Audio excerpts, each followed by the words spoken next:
Good day and welcome back to another DB Legends video. In this video, I want to talk a little bit about kind of like the, I guess, aspect of Zenkai boosting singular units and whether it's worth your time, kind of showcasing it with this Androids team.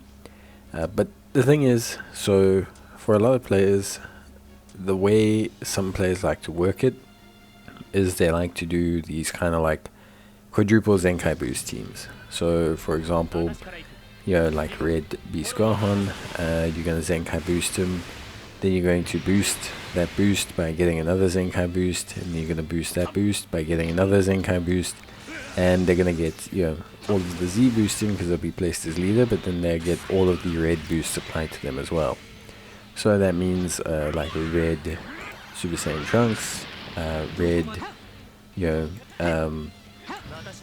Super Saiyan Trunks, red, for example, Janemba for the red Movie Heroes boost, red Super Saiyan 2 Gohan for the red Son Family boost, and all of a sudden you just kind of boosting, and these units tend to become really powerful. Now this strategy is something that can work, so I want to kind of preface that by saying that there's no shame in doing these kind of Zenkai boost strategies. They definitely do work to a certain extent.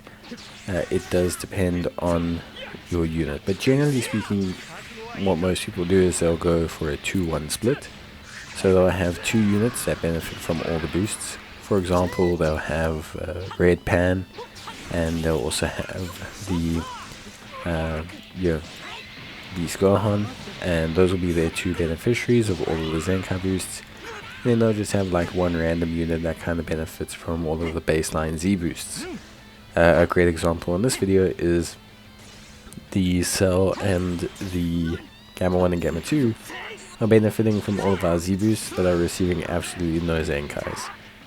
Which is fine, but basically it's a strategy that a lot of players will use, and it works to a certain extent, but it mainly works when there is, for example, a more meta character.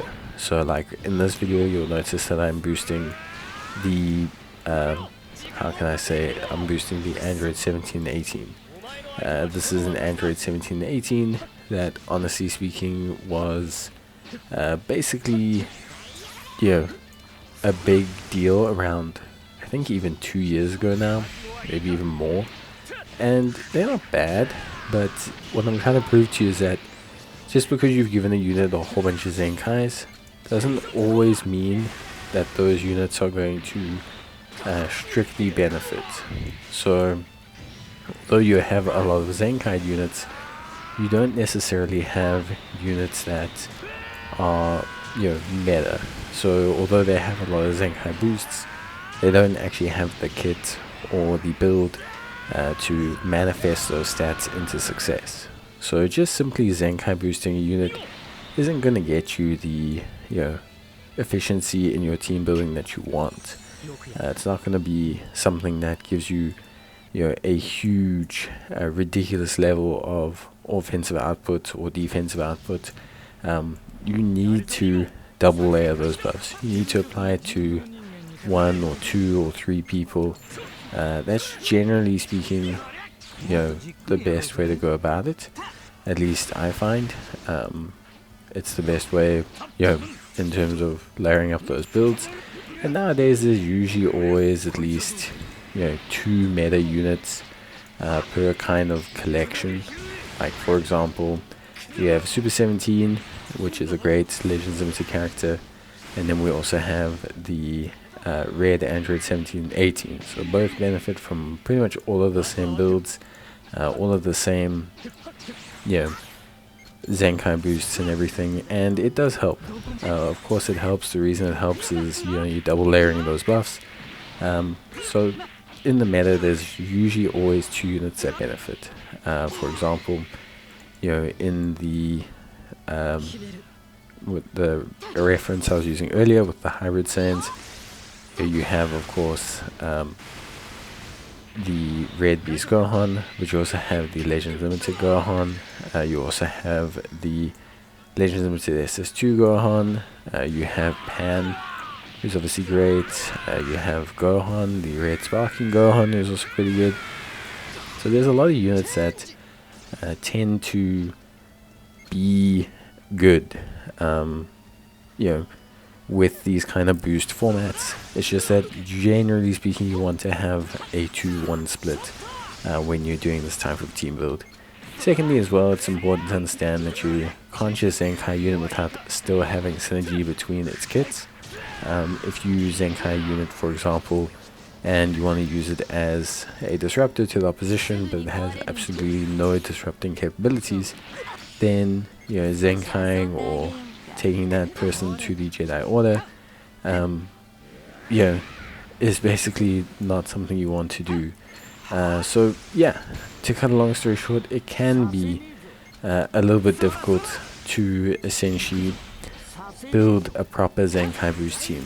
But I think something that you need to kind of, I don't want to say accept, but something that you kind of need to factor in is how meta those units are, and whether they have a place in the current meta, and whether Zenkai boosting them will result in you being effective. You also have to factor in what are their current counters. If I'm going to do a full Zenkai,